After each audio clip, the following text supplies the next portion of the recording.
This week in wrestling history, we begin 58 years ago this week on April 11th, 1963, with the crowning of the very first WWE champion. Back then it was the WWF champion, Buddy Rogers. Vince McMahon Sr. and Toots Mondt, still a great name, withdrew from the National Wrestling Alliance, which McMahon later rejoined in 1971.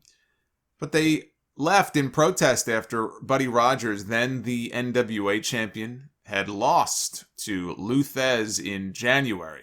And McMahon refused to recognize the title change, and upon forming the WWF, he billed Rogers as its first champion. Now, the company claims that he won it in a tournament in Rio de Janeiro. There was no tournament. What is with them in these phantom Rio de Janeiro tournaments? There's a pattern here with this.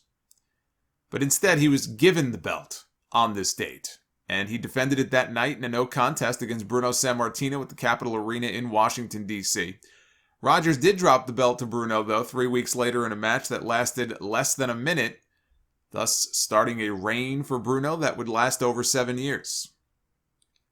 39 years ago this week, on April 5th, 1982, was the famous match in Memphis at the Mid-South Coliseum between Jerry the King Lawler and comedian Andy Kaufman. Kaufman was a big television star at the time from the show Taxi, and an even bigger wrestling fan. This guy just got it. He got it. He understood it. He wanted so badly to be part of wrestling in some way. And he wanted to bring his intergender champion of the world gimmick to WWE. He actually approached Vince McMahon Sr. with the idea of doing this gimmick before he ever took it to Memphis. But Vince Sr. thought that it was too showbiz, and he didn't want that in his company. Imagine that. There's actually footage on YouTube of a ringside interview that Vince McMahon Jr. did with Andy Kaufman, ringside at Madison Square Garden in the late 70s, where he is in total heel mode. He's talking about how he's offering $500 to any woman out there who can pin his shoulders to the mat. And he's talking about how women belong in the kitchen, cleaning pots and pans and making babies. And Vince starts corpsing on the microphone. He seems to be very entertained. He was probably way more entertained by this than his father was. You know, if Vince McMahon had taken over from his father just a few years earlier, Andy Kaufman would have been the first major celebrity crossover in WWE. Long before Mr. T and Cyndi Lauper. I believe that 100%. Jerry Lawler says that Vince told him once that he was jealous of Memphis during that period because of the Andy Kaufman stuff. You know, if only he didn't die so young. He died a year before the first WrestleMania. I have no doubt in my mind he would have ended up doing at least an angle there in the company, maybe with Roddy Piper. This would have been maybe after WrestleMania. But after Piper's program with Hogan and the Hogan match had run its course, they could have turned Piper babyface maybe a little bit earlier. Imagine a Roddy Piper-Andy Kaufman feud on WWE television. But anyway, the night that he got rejected by Vince Sr., Kaufman went back to Bill Apter's apartment to talk some pro wrestling. And he just could not understand why McMahon was not interested in using him. And Bill Apter was friends with Jerry Lawler, and he suggested that, why don't we call him? To make this big pitch, we'll pitch the idea to Lawler of doing something in Memphis, and so they did, and Lawler answered the phone. It was probably around midnight. He didn't even know if Lawler would answer, but he did. And at first, he couldn't believe that Apter had Andy Kaufman, the TV star, sitting in his roach-infested apartment in Queens, and Apter says, yes, I do. In fact, it is the real deal. And a few days later, Andy called Apter from Jerry Lawler's house. They were already making plans for what their feud would look like, and it all culminated in this match, which was included in the movie Man on the Moon with Jim Carrey. They packed the building, 10,000 people. Kaufman beat Lawler by DQ when Lawler used his pile driver, which was banned at that time. Not once, but twice. He gave him 2 pile drivers. And to sell the injury, Kaufman refused to get up. He told Lawler he would pay the $250 himself for a real ambulance. He wanted a real, actual ambulance, sirens and everything, to come take him from the arena on a gurney to the hospital. And in fact, that's what happened. The ambulance transported him to the hospital. In fact, as Andy Kaufman is being carted out of the building, if you look at some of the photos that were taken that night, you see standing right there in front of Andy Kaufman with the camera around his neck is a young Jim Cornette, who was there to take photos that night. Andy got taken right past him into the ambulance and over to the hospital. He spent 3 days with his neck in traction in the hospital while they ran all sorts of tests on him, not because he was really injured, but because he wanted to keep the work alive and really sell the injury. He was a better worker than a lot of the wrestlers we see today. 37 years ago this week on April 6th, 1984 in Waukesha, Wisconsin. This is one of my favorite stories. Ken Patera. He just wanted some burgers. That's all he wanted. He was staying at the Holiday Inn with Masa Saito after a show. I think they were still working for the AWA at the time. And the hotel restaurant was closed, and so he went out and he found himself a McDonald's. And he tries to go inside, only to be told by one of the workers there that they're closed. Now, he claims that what he sees are the workers inside. He claimed there was a television crew inside. They were filming a commercial, which sounds a little suspect right there. This is according to Patera's version of events, so keep that in mind. And he claims that he sees platters of burgers stacked up like a mountain, like a burger mountain, which sounds amazing. So he asks if he can get just 3 or 4 burgers to go. And they tell him, no, they've been out for 20 minutes, they're already cold, and we need them anyway for the TV shoot. So they wouldn't serve him. They wouldn't serve him. Patera got pissed off. He's starving. He starts cursing them out. He claims that all of a sudden, right, as he's outside this McDonald's late at night ranting and raving, that all of a sudden a young kid who had been fired from that McDonald's just so happens to show up. He grabs this boulder, this giant rock from a rock garden that was nearby, and he tosses it through the window of the McDonald's, and he starts screaming, "Fuck them, they fired me." And Patera says that he looks at the kid and he goes, "Is that why you threw the rock through the window?" And the kid says, "Yeah." And he takes off running. And Patera says he didn't think anything of it, and he just went back to the hotel to share the story with Saito. I don't buy that story for a second.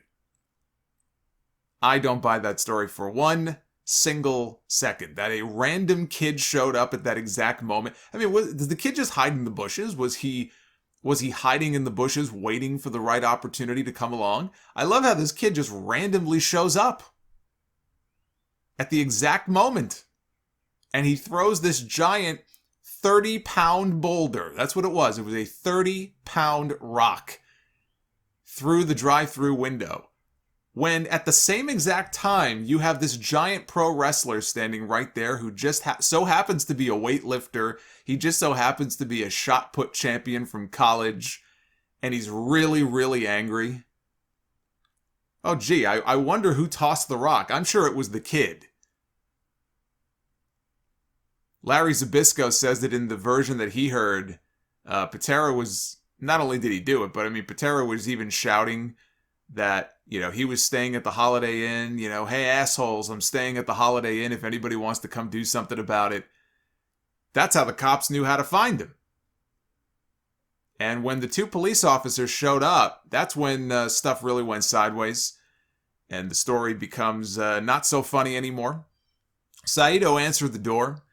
And what followed, according to one of the female officers in a story about the incident in the June 6, 1985 edition of the Milwaukee Journal, reads like this. She had only been on the force for a few months, so she was still relatively new at this job.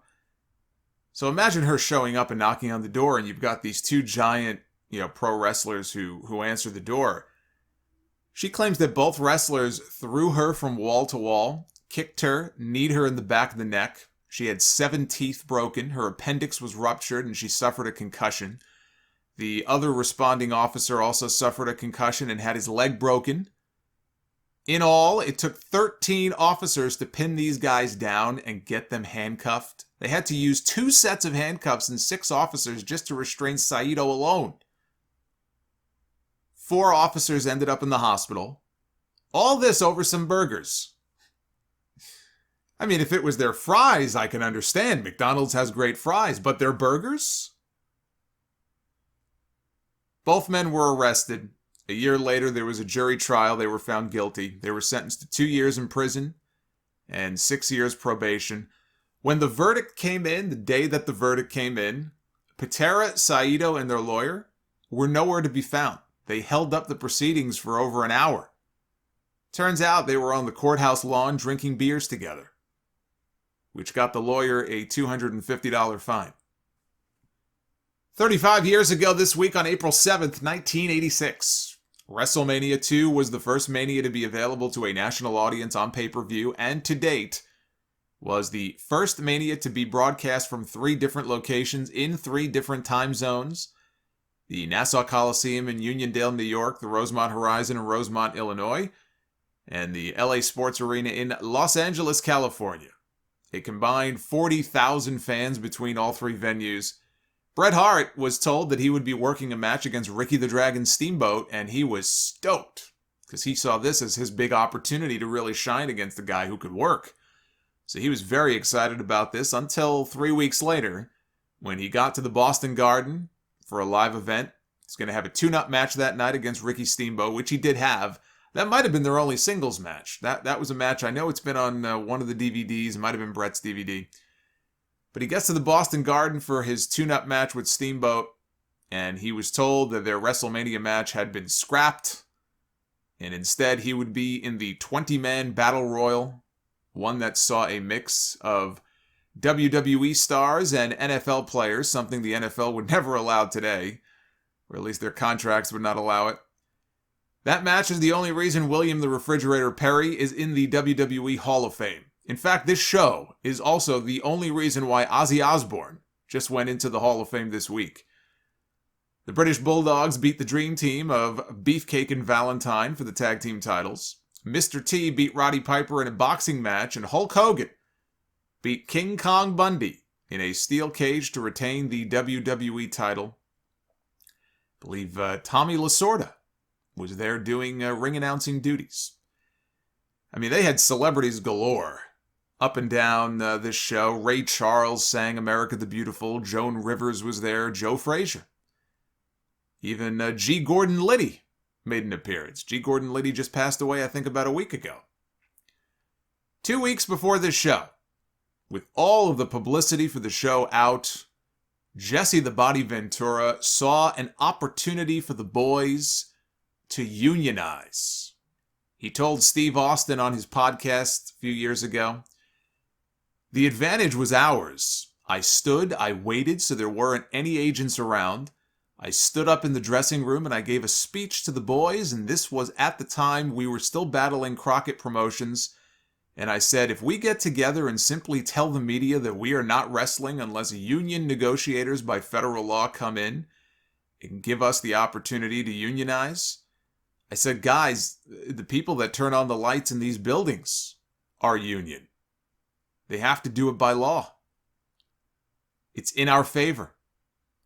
Then, if we engage the Charlotte guys to do the same thing, we can have a union in wrestling." I gave this big speech, left it all out there, and I went home. The next night, I got a phone call from Vince McMahon basically threatening to fire me if I ever brought it up again, and he read me the riot act. And then I did WrestleMania 2 and immediately left and did Predator and became a member of the Screen Actors Guild, my union that I get retirement from now, healthcare from, all of that. When I came back, I told Vince point blank, I will not ever bring up a union again. If these guys are too stupid to fight for their rights, I have my union now. I'm a member of the Screen Actors Guild. I get healthcare. I get retirement. I get everything from them. I'll pay my union dues. And years later, when Ventura sued Vince McMahon over unpaid royalties, is when he finally found out who ratted him out to Vince McMahon. He said, when I sued Vince, we had to depose him. I told my lawyer the story, and in the deposition, you can bring up anything you want. I said, you know what, David, if you can, find out who ratted me out.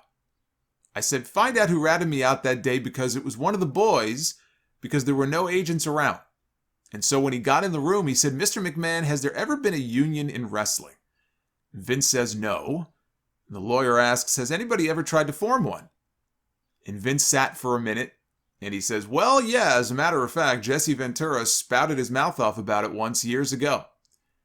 And my attorney goes, well, how do you know that? Did you hear him? No? Well, how do you know he spouted his mouth off? And he says he didn't even hesitate. Hulk Hogan told me. It was like someone punched me in the face. This was my friend, and I thought Hogan betrayed me. Hogan called Vince and ratted me out. He was an office stooge. In my day, that's what they were called. That was a lowlife, someone who reports to the office in the old days, and it stunned me. I sat there in the chair and I couldn't even think that it was Hogan. Then Vince admitted it on Larry King as well. And there's no reason for him to lie. He's under sworn oath. Then Hogan continued to lie about it and say he didn't do it, and I've never spoken to him since, and I don't care to because in my opinion, Hogan sold me out. Then I found out in the trial why that was. We got the financial records for WrestleMania 3, the big one, him and Andre. Hogan made more money than all of us combined, including Andre. If you took the payoffs of Andre and the whole rest of the card, Hogan made more than we did. So naturally, he did not want a union. That's when the picture became crystal clear to me that he sold us out because he was getting taken care of and he didn't want anybody else getting in on the good deal that he had. 29 years ago this week, on April 5th, 1992, one of my favorite WrestleManias, WrestleMania 8, took place at the Hoosier Dome in Indianapolis. Business was very soft for WWE at the time. They were dealing with all sorts of PR nightmares, Hulk Hogan's disastrous Arsenio Hall interview, all the various sex scandals and allegations, steroid heat coming and from the government and all that. So it was a tough time for the company. They had 62,000 fans in the building. 15,000 of those tickets, though, were given away for free. But that still means they sold 47,000 tickets, which is still pretty good. Shawn Michaels wrestled El Matador instead of his planned match with Marty Jannetty, after Jannetty was suspended weeks after the barbershop incident aired on TV. So they taped the barbershop incident in December of 91. It aired on television in January of 92, I think that second week in January. By the end of January, Jannetty got in some legal trouble. I've talked about what happened there before, him and this girl at a club, and there was some shit that went down. And it got him in some legal hot water, landed him under house arrest, and so he was indefinitely suspended by the company. They did bring him back later in the year. But we were deprived of a Shawn Michaels Marty Jannetty match at WrestleMania because of it. Jake Roberts said that he was promised a spot behind the scenes, in the same position, in fact, that Pat Patterson had occupied, as Vince McMahon's right-hand man, kind of a creative role behind the scenes. And when Patterson supposedly resigned around this time with all the scandals going on, he went to Vince and said, well, where's my spot? He was told, we're not filling that spot out of respect to Pat. Of course, Vince McMahon probably already knew he was going to bring Patterson back. A lot of people don't even believe that Patterson ever really left. But Vince McMahon did bring Pat Patterson back not too long after. So Jake felt that he was lied to and betrayed, and he demanded his release before he would go out to the ring for his match with The Undertaker. If they didn't give him his release, he was going to walk out and not do the match. And so he got his release, and he did the job. Roddy Piper did a rare job for Bret Hart, dropping the Intercontinental title back to him in a match where Bret bladed, which is a no-no at the time. They had a strict no-blood policy in the World Wrestling Federation. He did not get in trouble for it, though, because he did such a good job of concealing it and convincing everybody that it was a hard-way cut. Bret also talked in his book about throwing Shane McMahon up against a wall in a bar the night before when he learned that Shane had made a pass at his wife, Julie, and had put his hands on her, not realizing that she was Bret's wife. And Bret said he wasn't going to beat him up, he just wanted to scare the life out of him so he wouldn't do that again.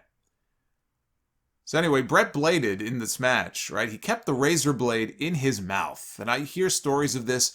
Wrestlers used to have blades in their wrist tape or they would have it taped to their finger. The referee, in some cases, would pass the blade over to them in the middle of a match, very discreetly.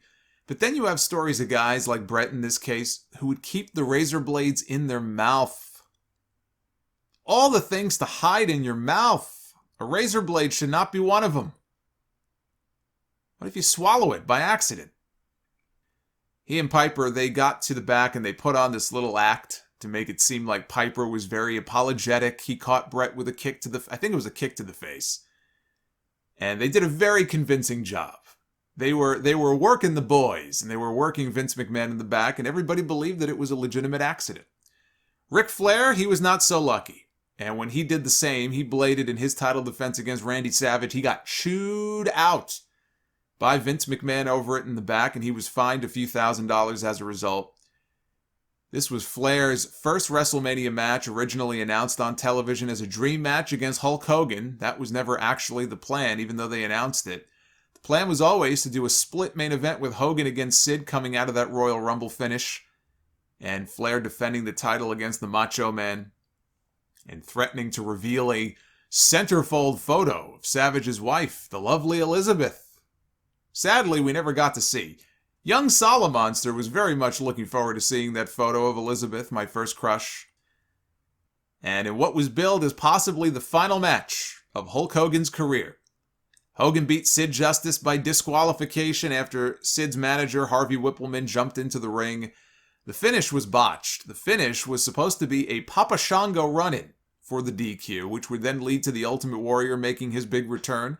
But he was sent out too late. This is what Godfather had to say about it on the Scheduled for Two Falls podcast. He said, "That night, I never heard anything from anybody at all. I was so involved in what I was doing at the time, working with Hogan, Sid, Warrior. I wasn't really concerned. The problem is that they knew I was green, so they were going, 'Don't go until we tell you to go.' And so, for whatever reason, I got the cue late. I didn't know.